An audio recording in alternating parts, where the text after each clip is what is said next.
Bueno, buenas tardes. Hoy en la clase de virus vamos a tocar los virus que producen infecciones gastrointestinales y en la parte del laboratorio vamos a desarrollar lo que son los cocos gram positivos, las pruebas microbiológicas que se utilizan para la identificación de este grupo microbiano. ¿Ok? Entonces, ya creo que ahí están viendo la primera presentación, ¿sí la vemos? Sí, profe. Sí, señora. Ok, muy bien.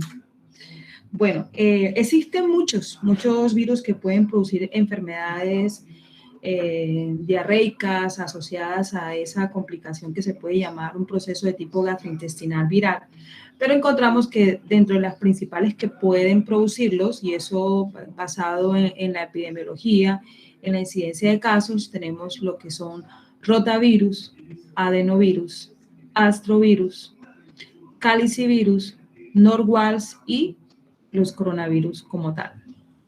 Como ustedes pueden ver, aquí hay dos virus en los cuales ya previamente en otras clases hablamos cuando estábamos tocando lo que eran virus respiratorios, pero pues ahí yo también les decía que ellos podían producir enfermedades diarreicas. Entonces es como enfocado más que todo a los serotipos que pueden causar diarreas en este caso.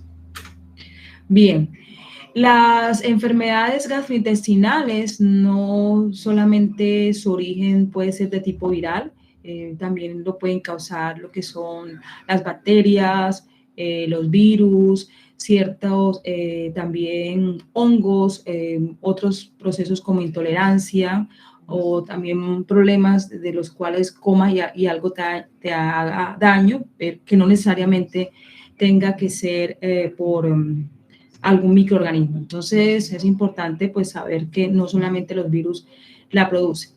Entonces, ya enfocándonos a lo que es la parte viral, estas gastroenteritis de origen vírico son las más frecuentes en los países industrializados. Según la historia y lo que nos dice la literatura, se dice que los primeros virus que fueron descritos o visualizados fueron los norovirus en heces de un paciente por ahí en el año de 1972, en donde se identificaron después lo que fueron los rotavirus. Y bueno, ya a partir de esta identificación de estos microorganismos se han venido asociando ellos en las infecciones gastrointestinales. También encontramos lo que son los astrovirus, adenovirus, entre otros, pues ya mencionados, y unos que pues obviamente no vamos a mencionar, no porque no sean importantes, sino pues porque buscamos como la asociación más directa y lo que más comúnmente se ven en los pacientes. Cuando un paciente refiere una gastroenteritis de tipo viral, pues algunas de las manifestaciones que puede presentar estos pacientes pueden cursar con náuseas, vómitos, diarreas. Las diarreas pueden ser muchas evacuaciones, otras pues, moderadas evacuaciones. Y pues en estos procesos el paciente lo que va es perder agua, va a perder electrolitos, va a perder sales, minerales, que pueden superar a lo normal que debe ser. Aparte de eso, van a manifestar malestar general, dolor abdominal, cefalea. Algunos pueden presentar fiebre, otros no, unos pueden presentar febrículas. Eso es como pues las generalidades de lo que podrían decirle el paciente al médico. Bueno, estos virus son transmitidos, o sea, su multiplicación comienza, o sea, su tropismo son las mucosas, sobre todo las mucosas intestinales, el revestimiento que tiene a nivel del intestino grueso, y pues ahí se van a secretar, o sea que el virus, la mayor carga viral, pues la vamos a obtener en las heces fecales. Entonces, el mecanismo de transmisión es una forma fecal oral, pues debido a esa mala aseo que comúnmente las personas tienen cuando van al baño, o sea, no hacerse el buen lavado de sus manos después de las deposiciones, porque pues estos pacienticos inicialmente no necesariamente pueden presentar algún tipo de diarrea, pero ya una vez que se empieza a manifestar alguna clínica, pues empieza ya a secretarse el virus. Entonces, es importante tener en cuenta eso y pues bueno,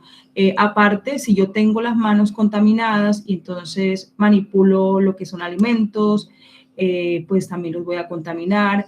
Aguas, dependiendo de dónde se tome, pues también se pueden ver contaminadas por estos virus. Entonces, hay diferentes formas de nosotros contagiarnos: fecal oral, por ingestión de aguas contaminadas, por alimentos contaminados, también por fómites, o sea, si yo toco algún objeto o algo, me lo voy a llevar a la boca y ahí pues también puede ir el virus. Y pues como acá nos dice, pues sabemos que los adenovirus, como tienen diferentes vías o mecanismos para ingresar al organismo, pues no solamente va a quedarse pues enfocado a la vía fecal oral, sino que va a tener otras rutas de cuerpo a nuestro organismo. Bueno, entonces comencemos a hablar por el rotavirus, que es como el más epidémico y sobre todo a nivel de los niños. Entonces, los rotavirus son la causa más frecuente de estas enfermedades diarreicas en los humanos, mamíferos y aves, puesto que estos virus no solamente afectan a los humanos, sino que también pueden afectar a los animales. Fueron descubiertos por primera vez en el año de 1973 en Australia. Y ahí básicamente lo que tuvieron en cuenta fueron esas características inmunológicas de la proteína de la cápsula de la BP6, es una proteína que posee el virus. Se hicieron observaciones microscópicas en biopsias que se tomaron del duodeno del niño que tenía la enfermedad. Y después, con el tiempo, se fueron detectando estos virus en muestras de heces y pues eso fue como lo inicial en cuanto al estudio del virus. En cuanto a la parte de los países en vía de desarrollo, digamos los países subdesarrollados, se ha considerado que este virus tiene un alto incidente de morbimortalidad entre los niños muy pequeños. Y también es la causa frecuente en brotes y epidemias de diarreas a nivel intrahospitalario, llamados pues esas enfermedades de tipo nosocomial. Bueno, en cuanto a las características que tiene este virus y a la familia que pertenece, es un virus que pertenece a la familia Reoviridae. ¿Por qué se le llama rotavirus? Porque viéndolo de forma tridimensional a través del microscopio, tiene como la forma así como de rueda. Entonces, por eso es que pues, se le denominó el nombre de rotavirus. En cuanto a su estructura viral, posee aproximadamente unos 11 segmentos, su información es ARN, tiene una única proteína que puede también ayudar a la descripción en cuanto a la forma antigénica que puede el virus poseer. Este virus es relativamente grande, no es tan pequeño, tiene 100 nanómetros de diámetros y se va a caracterizar porque presenta una doble cápside de tipo proteico. Entonces, dentro de lo que posee la cápside, recordemos que es importante pues, tener en cuenta esas estructuras, ya sea proteínas o otro tipo de componentes, porque estos le van a ayudar al virus de poder interactuar con la célula del huésped. En este caso, a nivel de la cápside externa, vamos a encontrar proteínas como la BP4 y la de mayor proporción a nivel de la cubierta, vamos a encontrar la BP7. Estas proteínas que se encuentran a nivel de la parte externa de la cápside van a ayudar o son inductoras en la producción de esos anticuerpos neutralizantes que van a ser fundamentales para lo que se viene más adelante de esa protección inmunitaria que nosotros vayamos adquiriendo con la edad. O sea, a medida que nosotros vamos creciendo, vamos generando cierto tipo de inmunidad con este virus y ya es muy poco que nosotros, en el caso de los adultos, padezcamos una infección por rotavirus. ¿Ya? Es más frecuente en los niños muy pequeños. Bueno, estos rotavirus se agruparon o se dividieron en 7 grupos de la A a la G, y esto pues fue gracias, como lo dije al principio, a las propiedades antigénicas de la proteína BP6. Estos grupos a su vez pues también se fueron dividiendo en serotipos, y ahí tenemos la proteína BP4, que es el serotipo P, y a nivel de la BP7 tenemos el serotipo G. También tenemos grupo A, B y C, que van a ser patógenos para el humano. Cuando viendo esto, pues se dice que el que posee pues ya como la mayor involucración, el mayor involucrado a las infecciones por este virus en nosotros los humanos son los que se encuentran en el grupo A, que van a ser los causantes de casi todos los brotes de rotavirus. Y esto va a ser tanto en países desarrollados como en países en desarrollo o países subdesarrollados. Bueno, hay diferentes hipótesis en cuanto a la patogenicidad que tiene este virus. Dice que la diarrea se produce por una reducción que se da a nivel de la superficie, o a nivel de la mucosa que se encuentra en el intestino. O sea, lo que va a hacer es como lisar esas vellosidades que se encuentran ahí, haciendo que la absorción se debilite, o sea, va a haber un daño celular, y esto pues se va a dar a los efectos enterotoxigénicos de la proteína NPS4. O también dice que puede darse por cierto tipo de estimulación que se da a nivel del sistema nervioso entérico. A su vez, estas alteraciones o este daño tisular que se da ahí va a ir acompañado con antigenemias, y esto lo que quiere decir que vamos a encontrar cierto tipo de antígenos en la sangre, y por ende pues se va a producir una viremia detectable en cuanto a lo que el virus puede producir. Además de eso, pues, ¿qué otros daños se pueden presentar? Se va a perder la permeabilidad intestinal, a la absorción o asimilación de las macromoléculas, sobre todo lo que tiene que ver con los carbohidratos. ¿Ya? Entonces, encontramos en estos pacienticos intolerancia a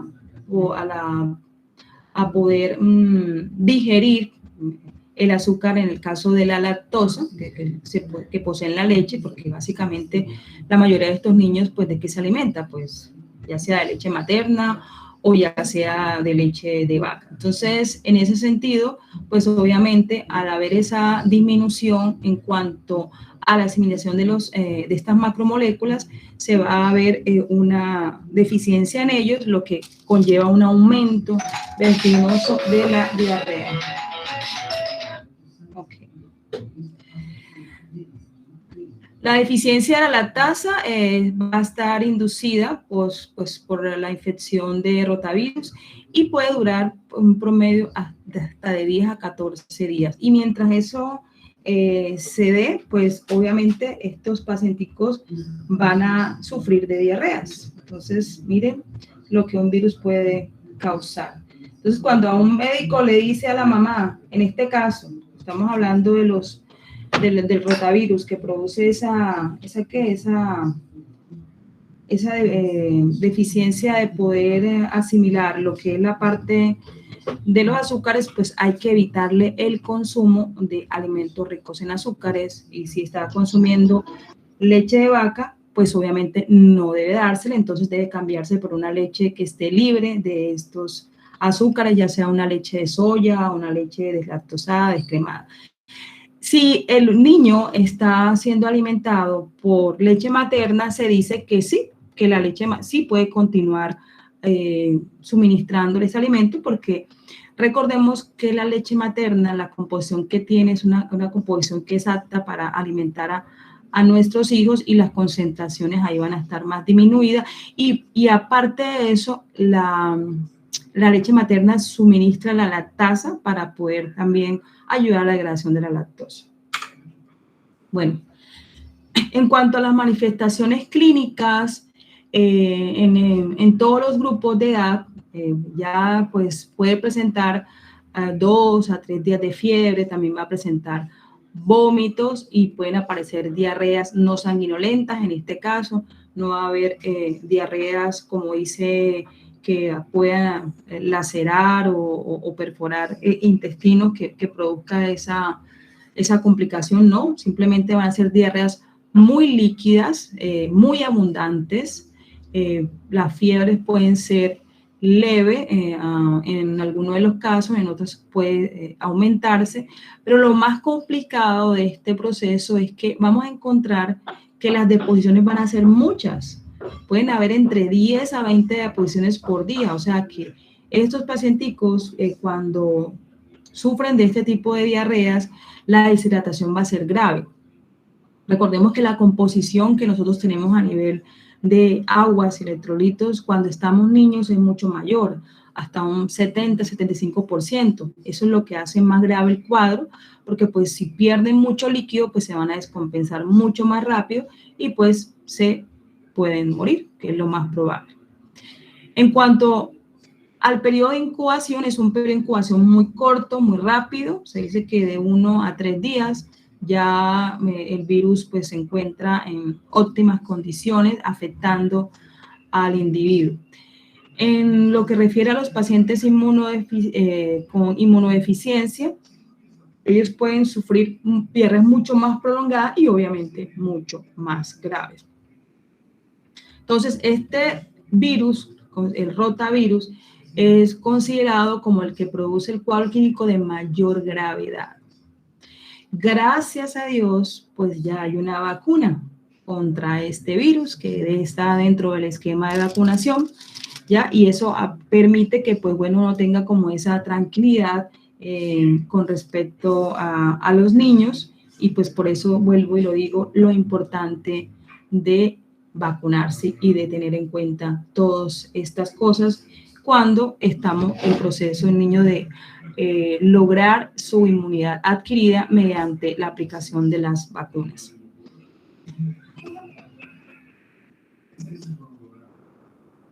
El 50% de los pacientes afectados con este virus pueden ser de tipo asintomático. Otros síntomas como tos y coriza e inflamaciones a nivel de la mucosa de la nariz pueden aparecer antes de la gastroenteritis. Pues si les he dicho en repetidas ocasiones, por lo general la mayoría de los virus se comportan como si me fuera a dar una gripa, así como una cuestión así de malestar general y todo, y en este caso pues no está excluido. También puede suceder que inicialmente puede presentar sintomatología como si le fuera a dar gripa, pero después van a aparecer los síntomas gastrointestinales. Bien, signos y síntomas: cólicos abdominales, dolor abdominal, diarreas, náuseas, vómitos. Algunos pueden presentar escalofríos, obviamente por esa pérdida de líquidos, piel fría, húmeda, sudoración excesiva, rigidez articular, dolores musculares. Algunos pueden presentar hasta vómitos con sangre. Por ende, por esta pérdida, pues van a perder peso. Igual, pues son niños que no les va a dar apetito, no quieren comer, entonces toca también como ayudarlos en este proceso. Fiebre, algunos pueden presentar filtración o incontinencia de sus propias deposiciones, que o sea, no lo contienen, sino que simplemente salen y se exponen, y pues obviamente la alimentación pues va a ser un factor deficiente aquí con respecto a la enfermedad. Como ya les había dicho, es la causa más importante de gastroenteritis agudas en los niños pequeños a nivel mundial. O sea, el rotavirus es el que lleva la bandera. Es el más común en las partes donde hay estaciones. Se ve muy frecuente en lo que es otoño e invierno y va a ser menos frecuente durante el verano. Por lo general, los cuadros graves, los cuadros más complicados, los que pues pueden alertar, están dados en niños en edades de los 6 a los 24 meses de edad, por decir algo, pues desde su primera mitad de vida hasta los 2 años aproximadamente, pero sin embargo no están exentos los niños de mayor edad, pues también les puede dar, pero pues lo que más complica y lo que más preocupa es que sea dado en estas edades tan pequeñas y muy tempranas. Importante recalcar que pues no es lo mismo un niño que es alimentado con leche de pote, digamos leche de vaca, a un niño que es alimentado con leche materna, puesto que la madre puede transferirle a ese recién nacido los anticuerpos protectores que por lo general son de tipo IgA. Recordemos que la inmunoglobulina A se encuentra a nivel de nuestras mucosas, tanto en las mucosas respiratorias como en las mucosas intestinales. Y cuando estamos ante este tipo de infecciones, pues obviamente también la vamos a encontrar aumentada. Entonces, ¿qué sucede? Pues si la mamá tiene esos anticuerpos protectores y ya ha sufrido, pues obviamente en otro tiempo, en otra edad, algún tipo de proceso gastrointestinal asociado con rotavirus, pues obviamente al darle la lactancia materna, pues le va a ceder esos anticuerpos pasivos al bebé a través de la leche, a través del calostro. Pero obviamente a medida que el niño deja de ser amamantado, pues obviamente va a aumentar la susceptibilidad pues, y la exposición a enfermarse. En el caso de nosotros, los adultos,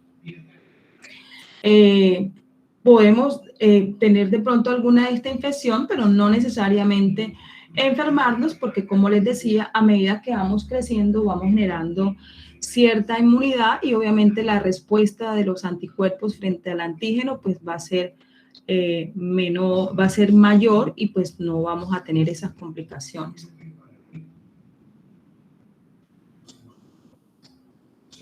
Bien,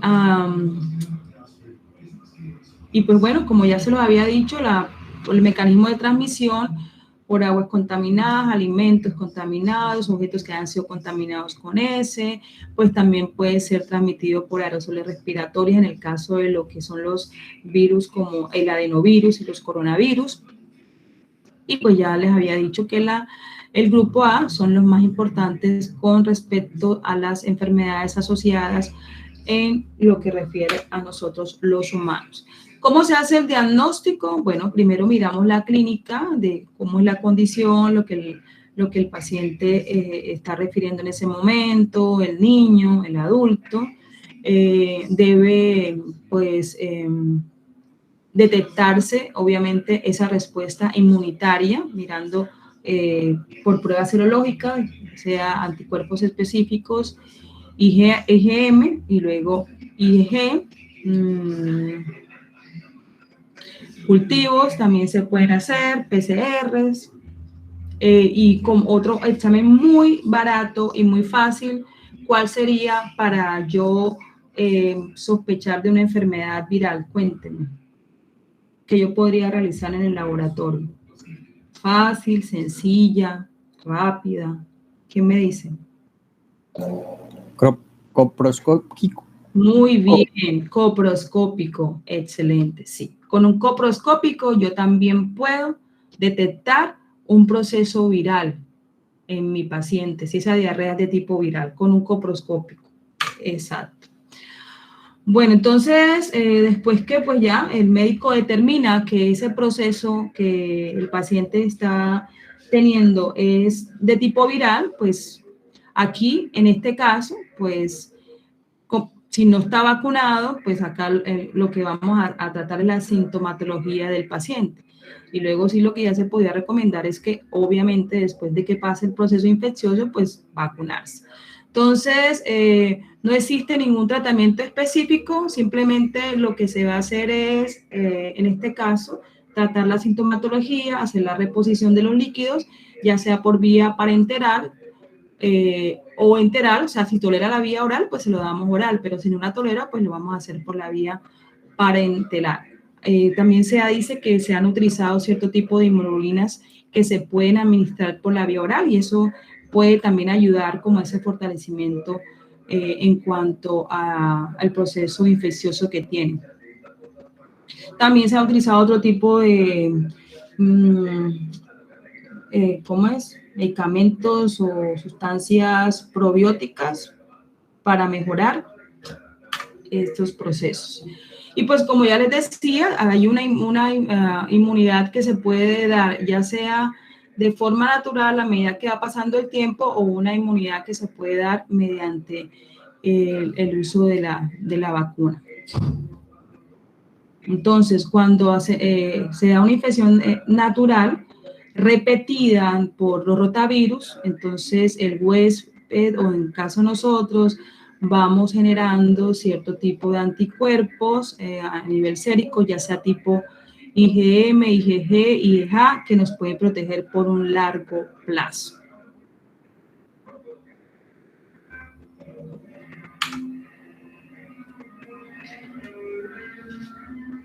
Bueno.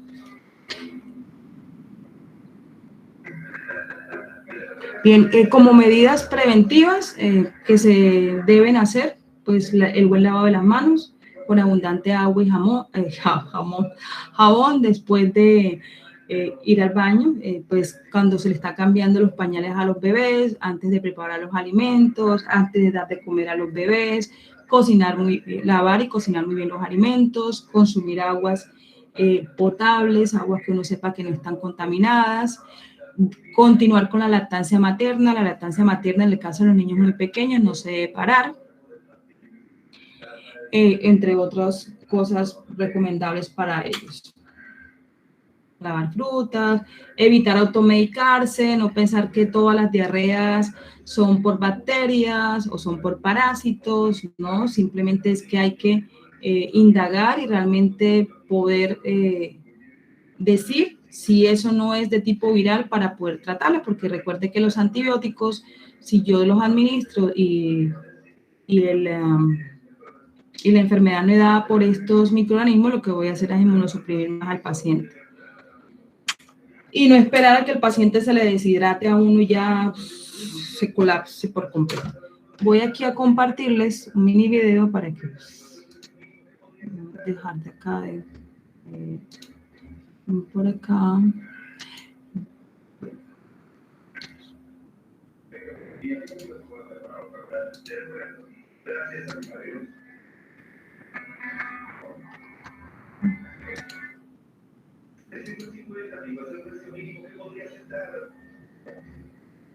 Ok, bueno.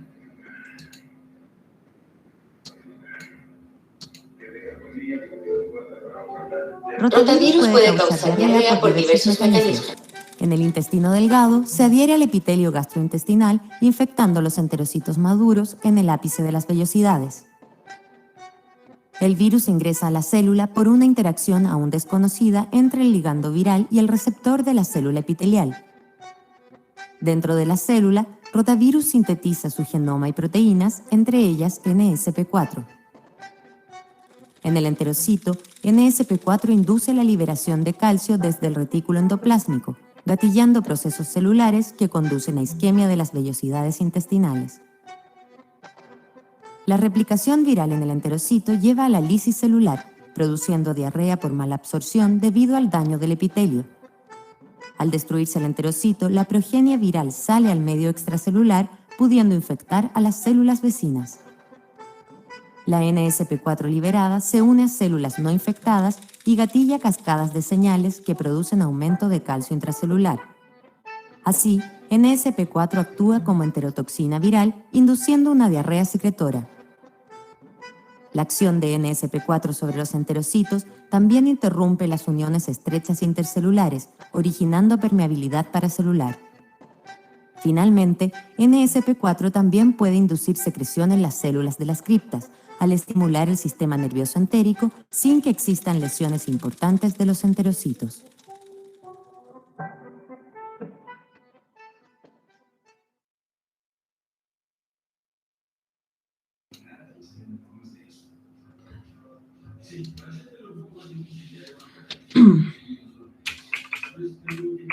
¿Alguien leyó sobre rotavirus?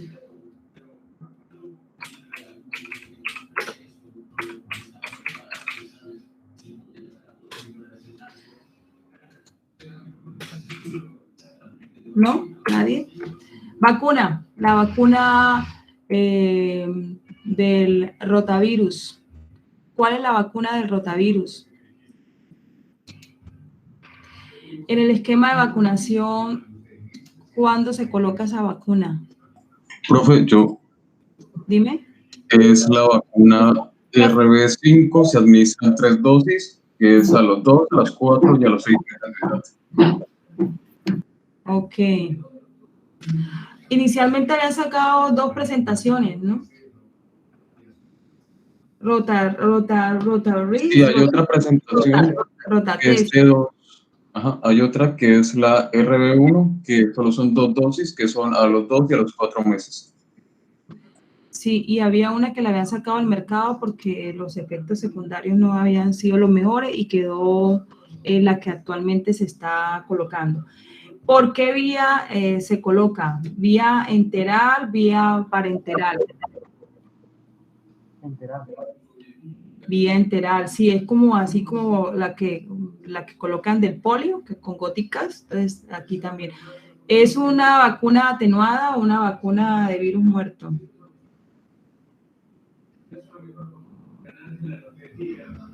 Y la pregunta no solamente es para Samuel, sino para todos. Esto es una información que ustedes tienen que tener claro, porque cuando le llega el niño a la consulta, una de las cosas que tiene que tener claro es el esquema de vacunación de ellos, ¿sí? Y en el caso de si hay una vacuna que le puede prevenir contra el rotavirus, es bueno saber si sí lo tiene o no lo tiene. Entonces, es por eso que yo les hago estas preguntas y cuando ya al final hablemos de vacunas, veremos los diferentes tipos de vacunas. En este caso es una vacuna de virus atenuado, ¿ya? ¿El jefe está por ahí? Jefe. El jefe Rubiano. Y entonces, pues, a los niños es importante mirar cómo está su esquema de vacunación, si va con las dosis al día, pues porque eso pues, nos puede ayudar de alguna u otra manera como descartar que la diarrea que tenga no sea de pronto por rotavirus, sino sea por otro tipo de virus o otro tipo de microorganismo. Bueno. Bien, entonces continuemos. Me pasó.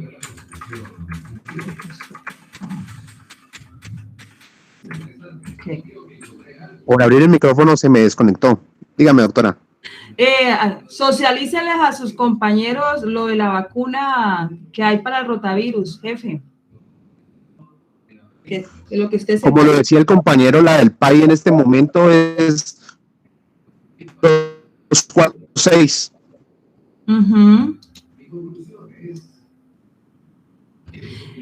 Esta vacuna tiene protección contra el virus en un 100, 90, ¿qué sabe usted de eso?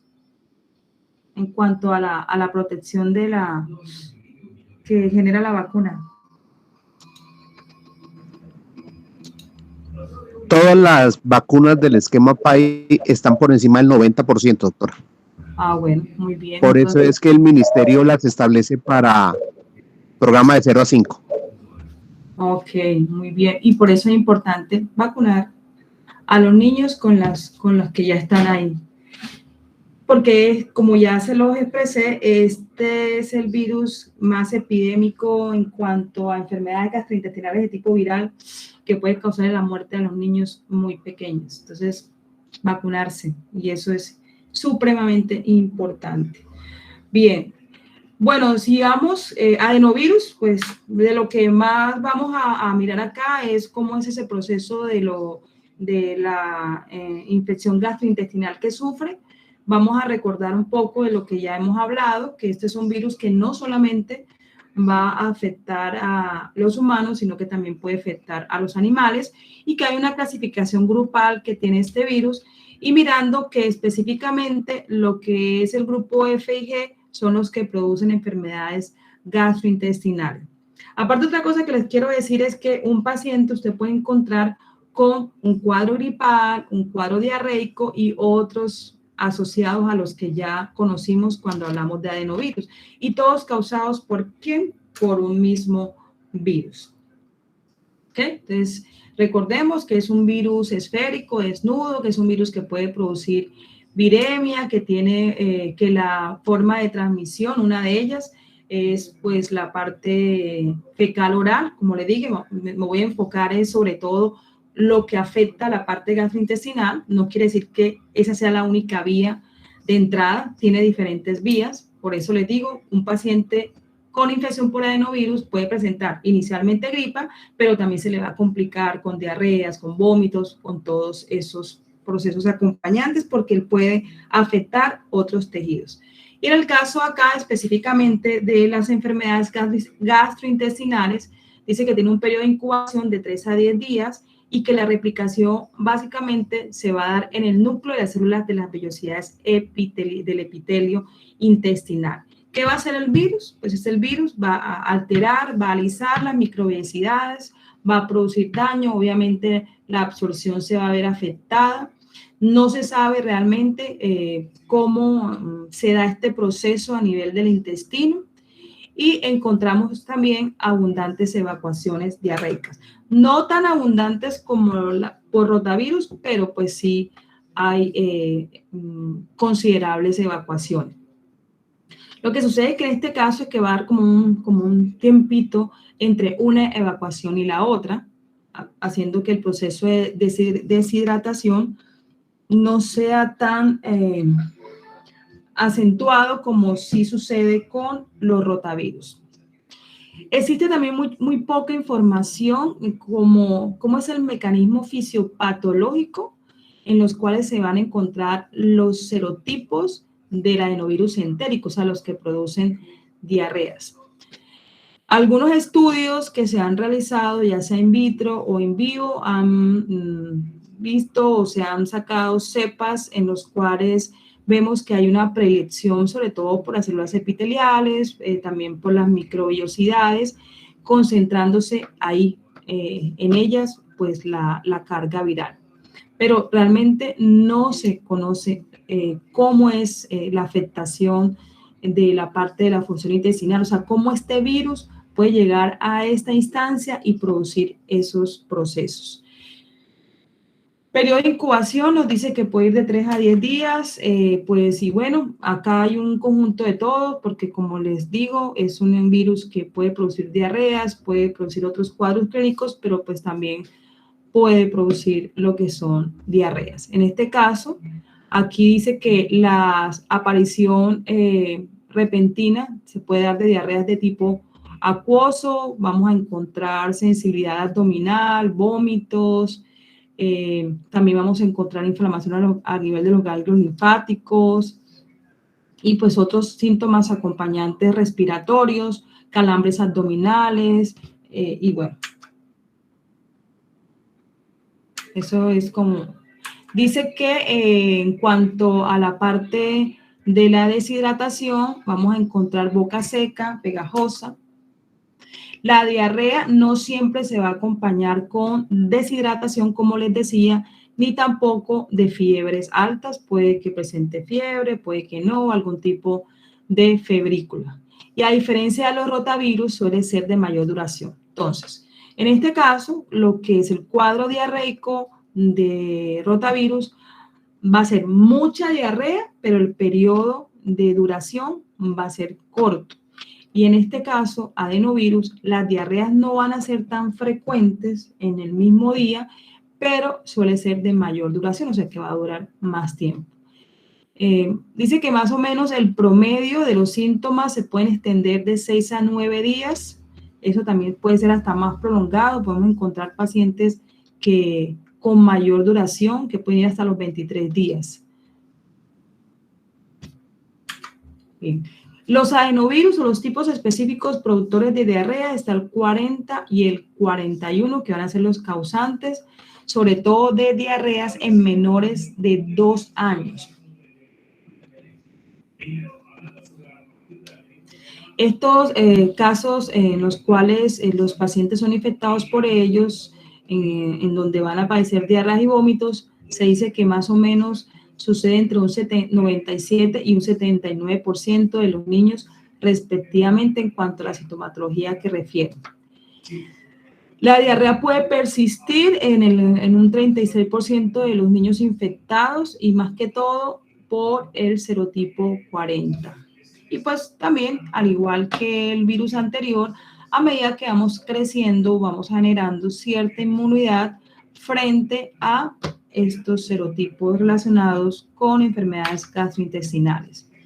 Fueron asociados por primera vez a procesos de gastroenteritis en 1960, pero a pesar de que fueron los primeros asociados, no son considerados los principales, pues porque por la incidencia, por lo que sucede en las edades, pues se consideró que rotavirus es el primero en la vanguardia. Y pues bueno, entonces ya se le relegó a un segundo lugar el adenovirus para producir afectación en los niños pequeños. En el caso de nosotros los adultos, pues es muy raro padecer de una infección por adenovirus, pero puede suceder, pero es raro. 17% de las gastroenteritis pediátricas, y ellos no presentan como tal un patrón gestacional, o sea que si es más en otoño, que si en primavera, que si en verano, en cualquier momento puede darse la infección. Y aquí pues ya va a afectar a niños un poquito más grandes, vemos niños de 3 a 4 años y menos frecuente, como les decía, en nosotros los adultos. Diagnóstico, pues partimos de la clínica, igual que les hablé de anterior, con un coproscópico yo puedo mirar un proceso viral, diarreico, pero pues cuando ya queremos ser más específicos, tenemos ahí la titulación de anticuerpos, las pruebas serológicas, método ELISA, también PCR, bueno. Y acá no hay vacunas, pues solamente podemos tratar lo que es la sintomatología. Se dice que hay vacunas que ya se están desarrollando, pero todavía pues están ahí en ese proceso, no la han sacado, porque pues si ya la hubiera, pues ya la tendríamos acá en nuestro esquema de vacunación, pero pues eso hasta el momento no se ha dado. Y pues aquí lo que hay que hacer es esa recuperación, reposición de líquidos, electrolitos en estos niños o en el paciente en general para evitar la descompensación y pues formas de prevenir también el buen lavado de las manos, porque es una enfermedad que se transmite por la vía fecal oral, por alimentos contaminados, por aguas contaminadas. Aparte también puede entrar por la vía respiratoria, o sea, tiene más vías para entrar. Y pues, tratamientos paliativos, analgésicos, dependiendo de lo que el paciente refiera. Bueno, lo que ya aquí les hablé, y evitar el contagio también, pues, persona a persona. Aquí nos habla un cuadro, que nos dice signos y síntomas en cuanto a los procesos de deshidratación, en los cuales pueden llevar unos a la muerte, otros a hospitalización. Entre signos, presión sanguínea baja, frecuencias cardíacas rápidas, turgencia deficiente de la piel, demora en el llenado capilar, shock. Síntomas, boca pegajosa o reseca, disminución o ausencia de producción de orina, orina concentrada o amarilla oscura. O sea, todo esto son signos signos y síntomas de deshidratación que ustedes pues tienen que observar en sus pacientes. Si llora, no bota lágrimas, ojos hundidos, fontanelas en el caso de los niños pequeños, los bebés menores de 1 año, fontanelas hundidas, estado letárgico, comatoso. Bien. Rehidratación, ya sea por la vía entérica, por la vía oral, para poder reponer lo que son esas sales, sodios, glucosas, tratamientos efectivos que pueden servir para mejorar el 90% de los casos. Bien, y aquí tenemos otro cuadrito en donde hacemos el comparativo, el tipo de virus, la etiología, el tratamiento. ¿Por qué los comparamos? Porque son los dos ahí que van a ir punteando, sobre todo en el caso de los niños muy pequeños. Exámenes de laboratorio, prevalencia, la prevalencia que hay en cuanto a los niños la vacuna, la transmisión, el periodo de incubación. Bueno. Otro virus que produce enfermedades gastrointestinales es los astrovirus de la familia Astroviridae. Ese nombre se dio porque, pues, al mirarlo en microscopio electrónico, tiene como forma de estrella, eso dice. Fue identificado por primera vez en 1975 en muestras o heces fecales de, pues, niños con problemas diarreicos. Y estos astrovirus se han clasificado en 8 serotipos, que va desde el serotipo 1 al serotipo 8. Y esto es debido a las diferencias que tienen en cuanto a los epítopes en los cuales van a poder tener esa adherencia las proteínas que se encuentran a nivel de la cápside. Esa serotipificación que se dio con este virus se basa sobre todo en pruebas de inmunofluorescencia directa, de cultivos celulares infectados, utilizando lo que fueron antisueros de referencia, sobre todo a base de cómo es del conejo, o sea, de muestras biológicas del conejo, para poder hacer esa tipificación de estos serotipos. La mayoría de ellos, pues, están en estudio todavía y, pues, solamente se ha podido identificar o asociar hacia nosotros los humanos el serotipo que produce enfermedades gastrointestinales, el número 1. Es un virus desnudo icosaédrico, es un virus pequeño, mide de 28 a 30 nanómetros. Como les decía, tiene forma de estrella, posee genoma ARN. Se detectó en superficies epiteliales del intestino delgado y también en macrófagos de la lámina propia. Ahí, pues, se ha podido identificar ese virus.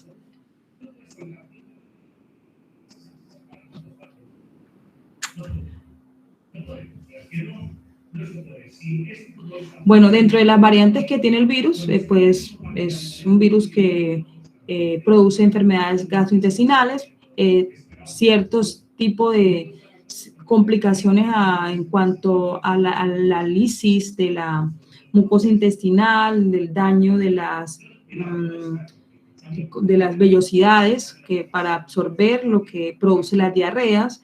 En este caso, pues las diarreas no son o sea, las evacuaciones no son tantas, así que, y la diarrea no es tan líquida como podría suceder en el caso de los rotavirus, y pues los espacios entre una evacuación y la otra, pues da un tiempo para que la deshidratación no se dé, pues, como se pudiera dar con los anteriores.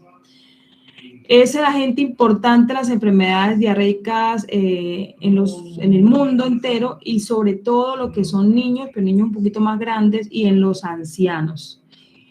Y también en los pacientes inmunosuprimidos, pacientes con VIH, se dice que, pues, muchos de los episodios diarreicos de tipo viral son causados por este agente, por los astrovirus, por encima de microorganismos como bacterias o parásitos, bueno, entre otros. Se dice que ellos son los que están ahí más directamente asociados.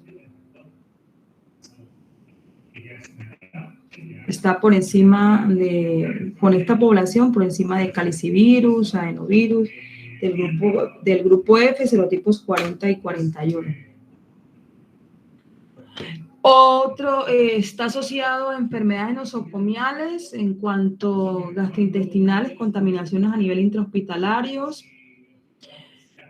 ¿Qué más podemos decir en cuanto a la parte de la incidencia de diarrea en los niños? Dice que en los países desarrollados o en vías de desarrollo es de un 2 a un 9%. Y pues la transmisión es igual, fecal oral, aguas contaminadas, alimentos contaminados, persona a persona, a través de fómites, porque pues se secreta por las heces fecales. Un periodo de incubación de 1 a 4 días. Después que se ha dado la exposición, el paciente empieza a manifestar cierta sintomatología, algunas deposiciones líquidas, pero no tan líquidas, vómitos, distensión abdominal, deshidratación no tan severa como la de rotavirus, y hay un aumento en la incidencia en las estaciones de invierno. En cuanto al diagnóstico, pues partimos de la clínica, luego se pueden realizar pruebas serológicas, utilizando también las muestras de heces fecales de pacientes infectados, prueba de PCR, también se pueden realizar. No hay vacunas para este virus, solamente lo único que podemos hacer es tratar la sintomatología, compensar esa reposición de líquidos perdidos y mejorar la condición del paciente. La rehidratación es lo más importante acá. Y en cuanto a los mecanismos de prevención, pues el buen lavado de las manos, tratar de pues no tener, o sea, como ese contacto con el caso de los niños con otros niños y así con respecto a esa manipulación de fómites, las manos, entre otros. Bien, calicivirus es otro de los virus productores de enfermedades gastrointestinales virales, pertenece a la familia Caliciviridae. Cáliz tiene forma de cáliz, por eso es que pues le colocaron ese nombre. Es un virus que infecta animales y también a nosotros los humanos. En el caso de nosotros es la causa más común de brotes de diarrea de origen no bacteriano en adultos. Aquí ya pues cambia como la población en cuanto a lo que hablamos anteriormente. Aquí ya esta incidencia va a ser mucho mayor hacia nosotros, diarreas virales causantes por calicivirus, y en niños mayores en todo el mundo. O sea, ya no estamos hablando de niños pequeñitos, niños menores de 1 año, de 3, 4, sino niños ya más grandecitos. Son responsables del 95% de los brotes gastrointestinales en estas poblaciones que van acompañados por vómitos. Sobre todo es muy común y frecuente en los Estados Unidos este tipo de virus. ¿Qué más podemos decir del virus? Virus pequeño, desnudo, es un virus que su genoma es ARN. Y reservorio, pues tenemos lo que es el humano a nivel del tracto gastrointestinal, y el mecanismo de transmisión, pues es parecido a los anteriores: fecal oral, persona a persona, fómites, aguas contaminadas, alimentos contaminados, bueno, entre otros. Bien, esta familia, como es la familia Caliciviridae, ¿verdad?, tiene otros géneros dentro de ese grupo de microorganismos que pueden producir enfermedades gastrointestinales. Entonces tenemos géneros Besivirus, género Lagovirus, Norovirus y Sapovirus. Entonces estos pues también pueden producir enfermedades gastrointestinales. Entonces, de estos anteriores tenemos a los sapovirus, tenemos a los virus circulares pequeños tipo Norwals, y se tomó este nombre porque pues donde se detectó y se identificó a estos pacientes con enfermedades gastrointestinales fue en esa población, Norwal. Los calicivirus también se han encontrado en productos marinos, ¿ya? Productos como langostinos, pescados, camarones. No sé si les ha pasado, han escuchado gente que se ha comido de pronto un cóctel de camarón en la playa, en algún sitio, y después ha padecido de dolor de estómago, de una intoxicación alimentaria que no precisamente necesariamente tiene que ser por bacteria, sino que pudo haber sucedido por una infección de tipo viral, ya que esos alimentos estuvieran contaminados con este tipo de virus. Entonces, estos se llaman los famosos calicivirus marinos. El virus de la hepatitis tipo E, de la que hablaremos en la próxima clase, este virus tiene la característica de que ellos excretan el virus por la vía entérica, o sea, por las heces fecales. Entonces, se dice que pues había como una asociación de junto con los otros, en los primeros agentes de producir enfermedades gastrointestinales en los humanos. ¿Por qué estoy hablando de este virus? Porque el virus de la hepatitis, porque anteriormente este virus se había clasificado dentro de este grupo, pero luego, pues haciéndole más estudios, se dieron cuenta que este virus pues estaba más asociado al daño, sobre todo hepático, ¿no? El hígado. Pero pues como esta relación en cuanto al mecanismo de transmisión y que también produce ciertas manifestaciones gastrointestinales, entonces pues también se le asoció en ese momento con estos virus. Periodo de incubación de 24 a 48 horas, la transmisión en la fase aguda, cuando refiere los síntomas. Hay poca información sobre la patogenia en sí de los calicivirus, pero pues bueno, lo que se puede saber es que pues también pueden lesionar la parte de la mucosa intestinal, producir diarreas, dolores abdominales, anormalidades de tipo celular, atrofias, daños en sí de este epitelio. Y a nivel de la mucosa gástrica y colónica, pues, dice que la respeta, o sea, va a estar relativamente normal. Síntomas, pues también vómito, diarrea. Estos síntomas se dan después de un proceso de incubación, ya replicación del virus. Estas diarreas pueden ser agudas, pueden presentar deposiciones líquidas, pero no tan líquidas como les digo del primero. Cólicos, náuseas, fiebres, pues si ustedes se dan cuenta, las sintomatologías todas son muy parecidas, pero en algunas se van a acentuar más que en otras y la población pues también va cambiando. Tiene una resolución rápida de mejoría de la enfermedad.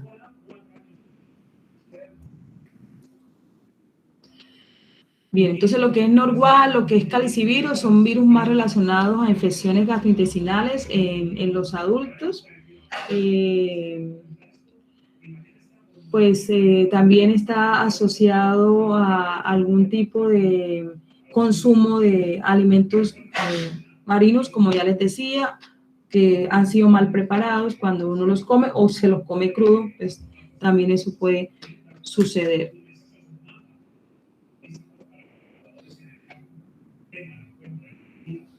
Entonces, son muy difíciles de cultivar, son casi pues no se han podido hacer. Entonces, ¿cuál es el recurso que se utiliza para su identificación? Hacerlo mediante microscopía electrónica, hacerlo por valoraciones de titulaciones de anticuerpos, IgM, IgG, y también por pruebas de PCR. Tratamiento, no hay vacunas para estos virus, pues lo único que podemos hacer es tratar la sintomatología, reposición de líquidos y electrolitos, en cuanto a acciones preventivas, el buen lavado de las manos, los alimentos, el agua, todo lo anteriormente expuesto.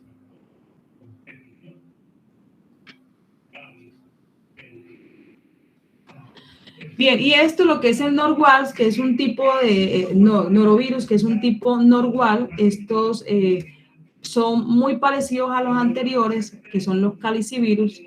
Todos ellos juntos van a producir esas enfermedades, sobre todo en los humanos, adultos humanos, y dentro de ellos tenemos unos genogrupos específicos, que es el GG1, GG2 y el GG4, que afectan específicamente a los humanos.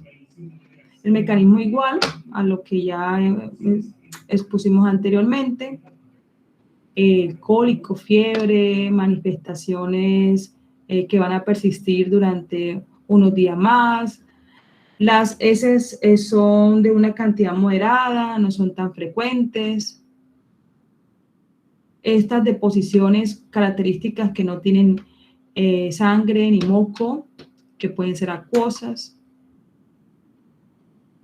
y que inducen respuesta inmunitaria, como son la IgG, IgA e IgM, como casi todos de igual forma. Bien, y en el coronavirus, pues este es un virus que produce más cuadros a nivel gripal o afectación del árbol respiratorio superior o inferior, pero pues también produce diarreas, ¿no? Y sobre todo en los niños menores de 1 año. Entonces, estos coronavirus ocasionalmente pueden causar una gastroenteritis en los niños, sobre todo en países en vía de desarrollo o países subdesarrollados, por decirlo así, pacientes inmunosuprimidos. Y esto va cambiando a medida que pues, se va mejorando la inmunidad de los mismos. Y pues bueno, no olvidemos que está relacionado con lo que es el SARS-CoV-1, el SARS-CoV-2, y podemos encontrar también pacientes con procesos de tipo gastrointestinal. Por eso es que a ustedes hoy en día le preguntan, aparte de los síntomas que refiere respiratorio, que si ha tenido cólico, que si ha tenido diarrea, todo porque los coronavirus pueden producir eso. También enfermedades de tipo gastrointestinal. La eliminación o la excreción a nivel de los virus en las heces durante los primeros días de la enfermedad es muy bajo el nivel, pues no significa que no se pueda dar un tipo de aislamiento temprano en los casos en los cuales veamos que sea significativo. Se ha visto que se han detectado partículas virales a nivel de las heces hasta 73 días después de haberse iniciado los síntomas, o sea que ellos duran por un largo tiempo ahí, secretándose los virus como tal. Bueno, lo que les acabo de hacer es como un resumen del resumen, o sea, esto hablándole por muy general de los virus gastrointestinales. Acá les iba a mostrar, ahora no lo encuentro, este es un PDF muy práctico, pero acá se los muestro. Ahora, compartir. No ver PDF.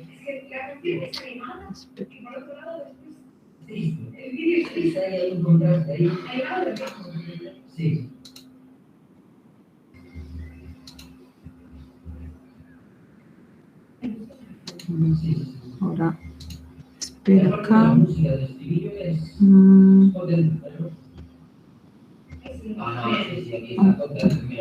No encuentro ahora el PDF.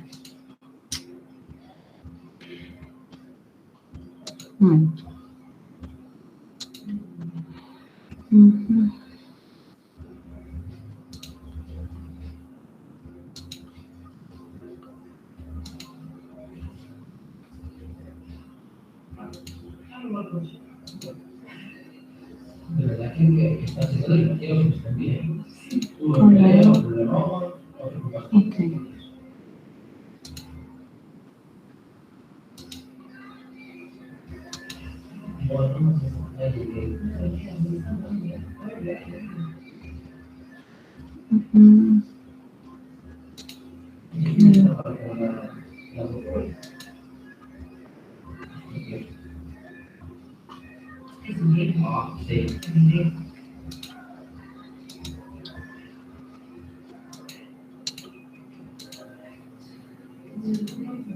Ok, aquí está. Ya. Mire, este es, ya se los grande un poquito más. Bueno, este es epidemiología de las gastroenteritis agudas víricas. Entonces acá vamos a encontrar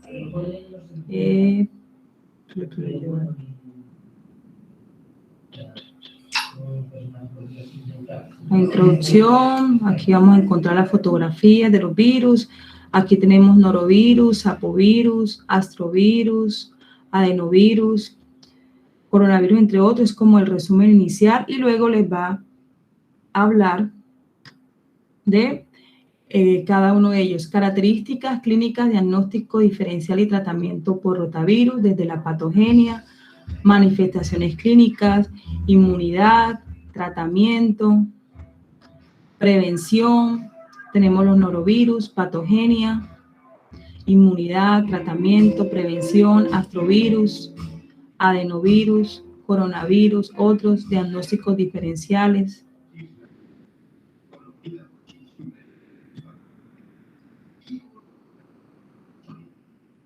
Y acá arriba les habla como resumido y acá ya les habla pues ya más amplio. Entonces, rotavirus, les habla ahí de la clasificación, cómo están clasificados, las edades más afectadas, el reservorio, el mecanismo de transmisión.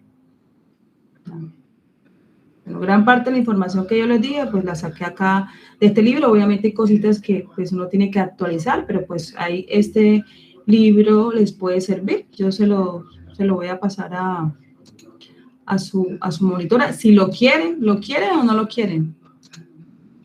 Sí, profe, por favor. Sí, profe. Ah, bueno. Bien, entonces, ustedes en la consulta, lo que más les va a llegar en cuanto a diarreas de tipo viral, a enfermedades gastrointestinales van a ser por virus. Porque como les dije en alguna oportunidad, los parásitos de Ende no es que den esas diarreas como tal, no. Los parásitos tienen otras afectaciones en el paciente.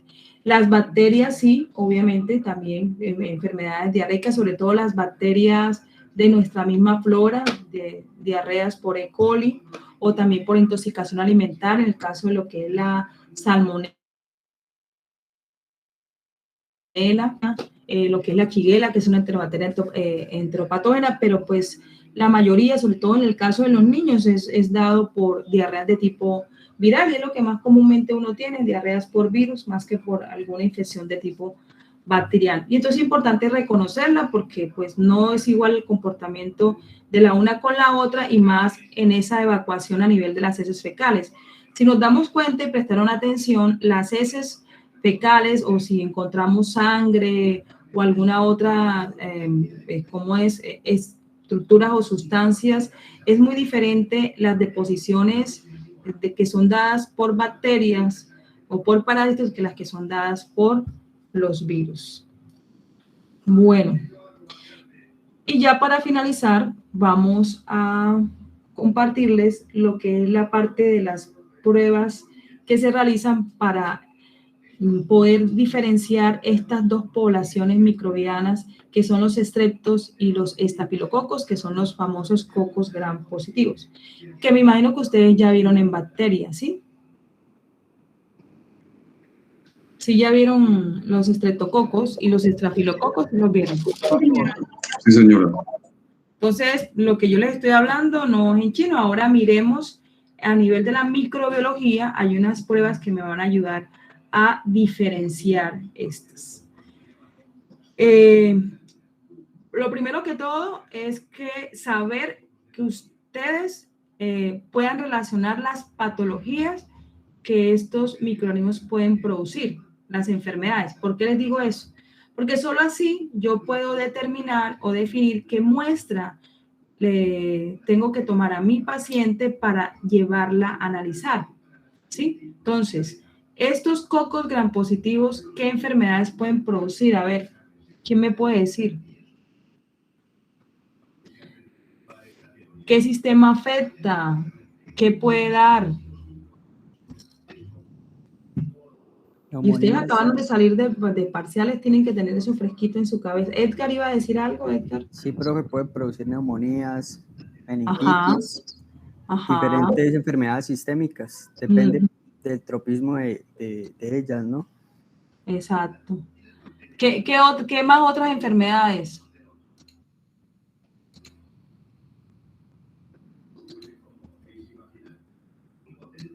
Bueno, porque si nosotros no sabemos eso, pues poco vamos a darle utilidad a las pruebas de laboratorio. Por este es el objetivo de la parte de laboratorio de patología infecciosa, que usted lleve la teoría hacia la práctica y diga, bueno, mi paciente sospecho que tiene esto. Estamos hablando de bacterias y lo voy a mandar a un cultivo, le voy a mandar una prueba X para saber si es o no es, ¿sí? Y dependiendo cuál de ellos es, pues esas son las pruebas que tengo que enviarle y la muestra que debo recolectar, si es una secreción de heridas, si es una secreción respiratoria. Entonces, eso es importante que usted lo asocie.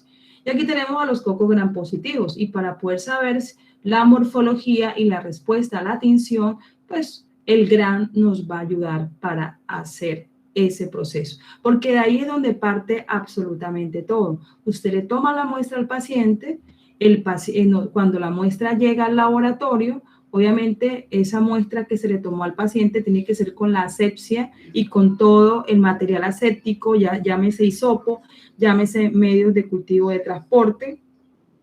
Entonces, cuando esa muestra llega al laboratorio, yo debo hacerle un frotis para hacer un gram enseguida, a ver si ya la muestra como tal me puede mostrar microorganismos, o sea, morfologías y respuesta a la tinción, y a su vez cultivarlo, porque recuerden que las bacterias, cuando nosotros, el médico le trata una infección al paciente, sí, hay una infección bacteriana, los blancos le salieron aumentados, le voy a mandar antibiótico, pero si vemos que el paciente no mejora, pues entonces, y tiene alguna secreción, algún fluido, alguna muestra que se tenga que tomar, pues él lo va a hacer, lo va a tomar y lo va a mandar al laboratorio, y pues él necesita tener ese conocimiento de qué es lo que yo voy a tomar. Entonces, lo que hay que hacer es cultivar a estos microorganismos en medios de cultivo. Ahora bien, otra pregunta. Ustedes ya vieron medios de cultivo, ¿sí o no? Mi pregunta acá, cuando esa muestra llega al laboratorio, ¿qué medios de cultivo me podrían servir a mí para que crecieran estas bacterias? A ver, ¿quién me dice?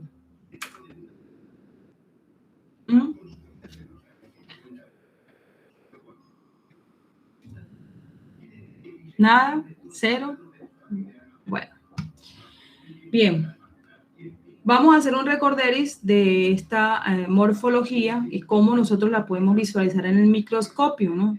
Estos son cocos gram positivos, o sea, se van a teñir de moradito y se pueden observar en duplas, se pueden presentar en 4, agrupadas en 4, pueden agruparse en forma de racimo de uvas o también en forma de cadenas. En el caso de los estafilococos, forma de racimo, en el caso del estreptococo, en forma de cadenas. Ahí esa es la forma como nosotros la visualizamos al microscopio y pues con la tinción azul. Los estafilococos son, tanto estafilococos como estreptos, son esféricos, anaerobios facultativos, eso quiere decir que pueden tolerar cierta cantidad de oxígeno o también pueden estar en cierta ausencia de oxígeno. Característica de los estafilococos, estos microorganismos son inmóviles, no van a presentar endosporas y bueno, esto, ¿por qué lo tengo que decir? Porque de ahí es donde parte todo, eso usted ya lo tiene que saber. Están presentes en la piel, en la mucosa de los seres humanos y nosotros vemos la mayoría de estos microorganismos pertenecen a nuestra flora normal, ¿ya? O sea, los tenemos, ya sea en la piel o en otras zonas de nuestro cuerpo. Y entre esos que pertenecen a nuestra zona de nuestro cuerpo, ahí están los estafilococos, en el caso del Staphylococcus aureus, que es uno de los microorganismos que es de preocupancia, aunque nosotros lo tengamos, en caso de susceptibilidad y que encuentre la oportunidad, es un microorganismo que puede producir sepsis, ¿no? Y hemólisis en los pacientes. ¿Cómo vamos a diferenciar entre si son estafilococos o estreptococos? Hay una prueba que se realiza, que es la prueba de la catalasa, ¿ya? En donde los catalasa positivos son esos microorganismos que poseen la enzima catalasa que degrada al sustrato peróxido de hidrógeno, ¿ya? ¿Y quiénes son catalasa positivas? Los estafilococos. Entonces, en el laboratorio nosotros hacemos eso. Después que hemos cultivado la muestra del paciente en los medios de cultivo idóneos para eso, que pueden ser lo que es agar sangre, porque la característica de ellos, sobre todo en el caso de los estreptos, es que produzcan hemólisis, y otro medio que podemos utilizar también para eso es un agar nutritivo. momentico acá, ya. Entonces la catalasa nosotros la hacemos en el laboratorio, tomamos una muestra del cultivo en una lámina portaobjeto y le anexamos unas gotas de peróxido de hidrógeno, y si produce efervescencia, pues entonces decimos que es positivo. ¿Por qué? Porque el sustrato, al unirse a la enzima, pues va a hacer esa interacción, hay desprendimiento de oxígeno y de agua, que son los productos finales de este proceso, como lo vemos acá. Y esos son dados ¿por quién? Por los estafilococos. Este aureus del grupo de los estafilococos son coagulasa positiva, o sea que en el laboratorio hacemos una prueba que se llama la prueba coagulasa para identificar que sí tiene esa enzima y que se puede incorporar o adherir al sustrato, en este caso el fibrinógeno que se encuentra en el plasma. O sea, la prueba la montamos de esa manera, utilizando plasma sanguíneo, una gota de plasma, la colonia, y observamos la formación del coágulo, y se puede montar de dos maneras, ya sea por tubo o por lámina. Bien, entonces acá tenemos las características de los especies de estafilococos, epidermidis, saprophyticus y aureus. El hábitat y las enfermedades, que esto es lo que usted ya debe saber, ¿no? ¿Qué enfermedades puede producir estos tipos de microorganismos? Y con base en eso, pues yo puedo saber qué muestras puedo tomar cuando sospecho de alguno de ellos. Infecciones de catéter, infecciones de implantes, infecciones de heridas, cistitis, endocarditis, en el caso de estafilococo epidermidis, saprofíticos, infecciones del aparato urinario femenino, uretritis en varones, y en el caso del aureus, síndromes en piel escaldada, síndrome del shock tóxico, gastroenteritis, neumonías, entre otros. Bueno, pruebas diagnósticas, que es lo que, pues, es la parte que vamos a socializar. Muestras que podemos utilizar: líquido cefalorraquídeo, sangre, pus, esputo. ¿Qué hacemos con el pus y qué hacemos con el esputo? Con el pus no se pueden determinar sino los patógenos o los saprófitos que se encuentren ahí. En el caso del esputo solamente vamos a observar son las agrupaciones, el comportamiento de la tinción de Gram, ¿ya? Si son cocos gram positivos o no. Ya después de eso, sí vamos entonces a hacer los cultivos, que era lo que les decía. O sea, tenemos que cultivar la muestra para que crezca y hacer su respectiva identificación. En el caso del aureus, que es como el más importante de los estafilococos, pues yo la muestra que me llegue al laboratorio, yo la voy a montar en dos medios: agar sangre y agar salado manitol, porque bacteria fermenta el manitol, ¿ya? Entonces, por eso este agar me va a servir. ¿Y por qué agar sangre? Porque los tanto estreptos como estafilos crecen muy bien en agar sangre por la capacidad de producir hemólisis, sobre todo los estreptos, pero en el caso del aureus, el aureus también produce hemólisis. Estos se cultivan, se llevan a incubar de 18 a 24 horas, se va a observar si hay crecimiento, las colonias típicas, también se va a observar si hubo hemólisis, si se produjo algún tipo de pigmentación. Y en el caso del agar salado manitol para estafilococos vemos la fermentación por ese cambio de color que se da a nivel de medio de cultivo. Bien, y aquí la prueba de la catalasa, como ya les decía, en una lámina portaobjeto vamos a colocar pues una gota de una colonia del microorganismo del cultivo previo que hicimos y le agregamos una gota de peróxido de hidrógeno y vemos si es positivo o no positivo debido a la producción o a la fermentación dado por la producción de oxígeno y desprendimiento de agua. Y en la prueba de la coagulasa la vamos a realizar con plasma sanguíneo, y utilizamos el cultivo.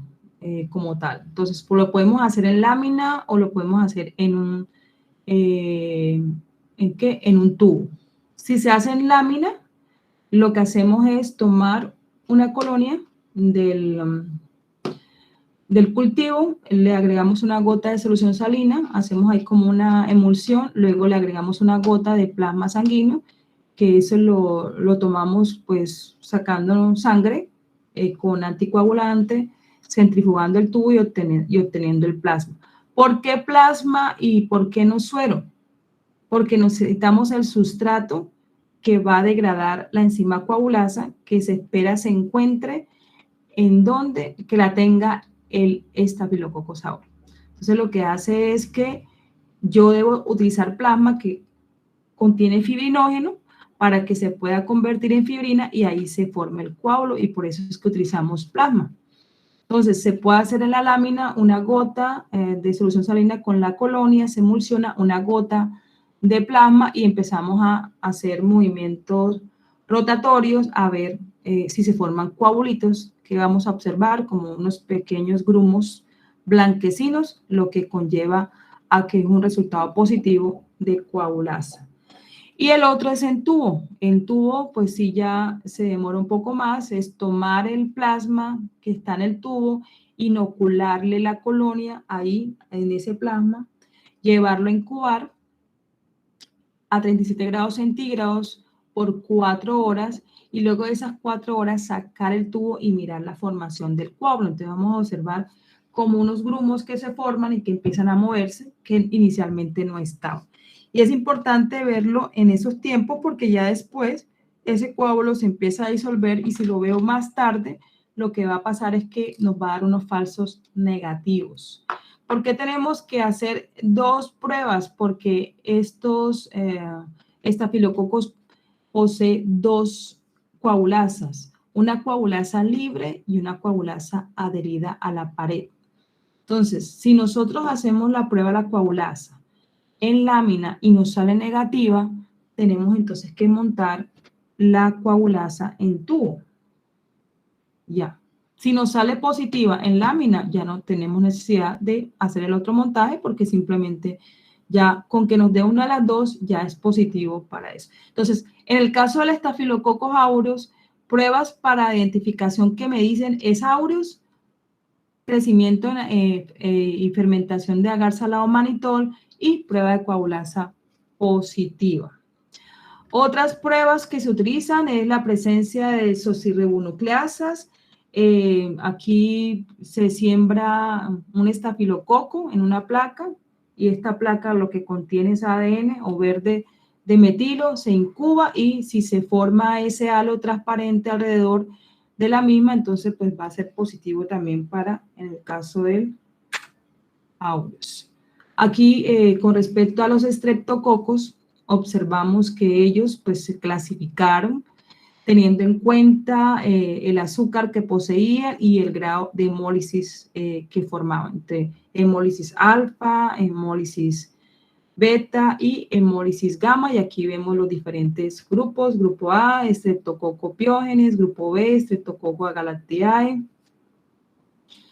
grupo D, Streptococcus faecalis, bovis, bueno, entre otros. Entonces, los alfa hemólisis producen hemólisis de los glóbulos rojos de una forma parcial y eso hace que a nivel de la agar sangre no se vea pues tan translúcido esa formación que ellos producen. ¿A qué le llamamos hemólisis? Que cuando hay crecimiento microbiano, alrededor de las colonias vemos un claro alrededor. Entonces, dependiendo si ese claro es muy transparente o muy borrosos, pues decimos que es una destrucción parcial de los glóbulos rojos, destrucción total o que simplemente no hubo hemólisis. ¿Ya? Cuando hay beta hemólisis hay una destrucción total, o sea, hay una lisis completa de los eritrocitos del medio dado por las bacterias, entonces lo llamamos que es una hemólisis completa. Y en los alfas es una hemólisis parcial. Y en gamma simplemente no se produce hemólisis. Entonces aquí nos muestran los grupos de los que pueden producir este tipo de hemólisis, hemólisis alfa y beta. Bueno, enfermedades, pruebas. Entonces, para los beta hemólisis está la sensibilidad a la bacitracina, hidrólisis del PIR, prueba de CAM. Para los alfa hemólisis tenemos bilis esculina, PIR, sensibilidad a la octoquina y prueba de tolerancia a la sal. Bien, aquí vemos cómo se ve esa prueba. Esta prueba, esto se puede realizar en un agar sangre y lo que hacemos es tomar un sensidisco, que es como una pequeña muestra de ese antibiótico que se llama bacitracina. Primero que todo hacemos una siembra con el cultivo anterior donde estamos sospechando que es un Streptococcus pyogenes y colocamos el sensidisco. Después que hacemos la siembra y colocamos el sensidisco de la bacitracina, lo llevamos a incubar por un lapso de 18 a 24 horas por 37 grados centígrados. Después que pasa ese periodo, ¿qué tenemos que observar? El halo que se forma alrededor del sensidisco y dependiendo del tamaño que tenga, vamos a decir si es sensible o no es sensible para ver si es una prueba positiva o no. Entonces, estas pruebas nos van a ayudar a determinar si estamos ante un Streptococcus pyogenes o no estamos ante un Streptococcus pyogenes. Está el de la hidrólisis de PIR, se usa para separar a los Streptococcus pyogenes y a los enterococos de los demás beta hemolíticos. Porque estos van a tener pues la capacidad de hacer la hidrólisis de estas sustancias ahí dentro del medio. Tenemos la prueba de CAM. Aquí se usa para los Streptococcus agalactiae de los demás grupos de los beta hemolíticos. Y aquí básicamente vamos a tomar un agar sangre, vamos a utilizar 2 microorganismos, vamos a sembrar una estría con estafilococos, productores de betalicina en agar sangre, y luego vamos a colocar un estreptococo. Entonces, la idea es que haya una sinergia, ¿ya?, entre el estafilococo con el estreptococo, como se ve en la parte de abajo, y eso va a ser un resultado positivo para Streptococcus agalactiae. Obviamente, hacemos la siembra, lo llevamos a incubar y al día siguiente, si observamos esta sinergia que hay entre uno y el otro, pues ya es un resultado positivo para eso.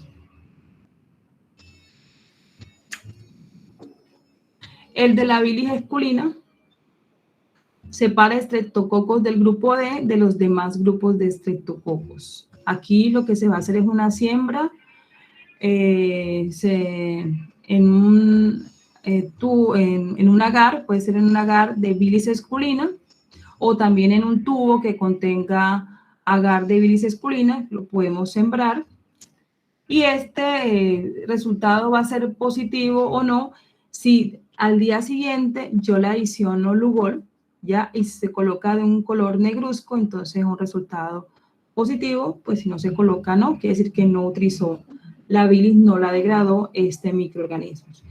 La octoquina es muy parecida a la bacitracina, entonces esta va a ser específica para Streptococcus pneumoniae.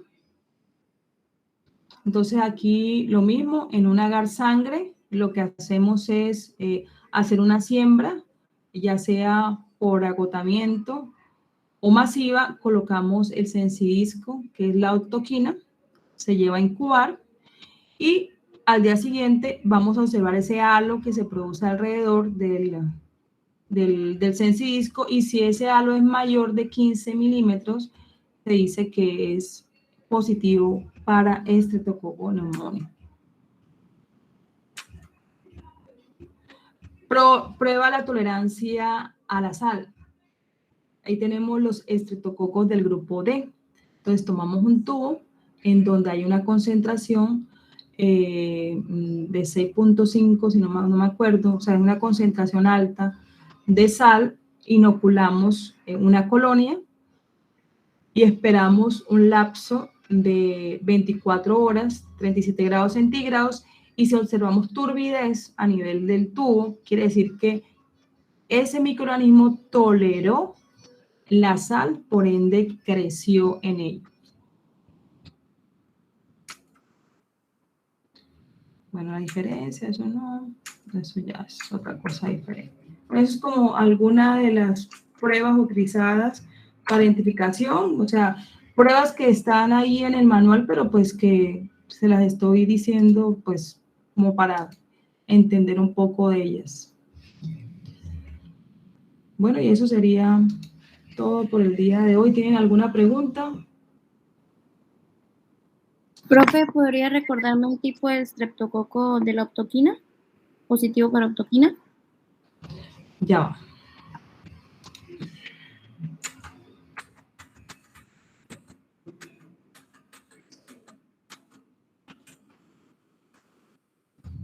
Para el de octoquina, el de neumonía, estreptococo neumonía. Gracias, profe. El que produce la neumonía. Bueno, chicos, entonces dejamos así por hoy.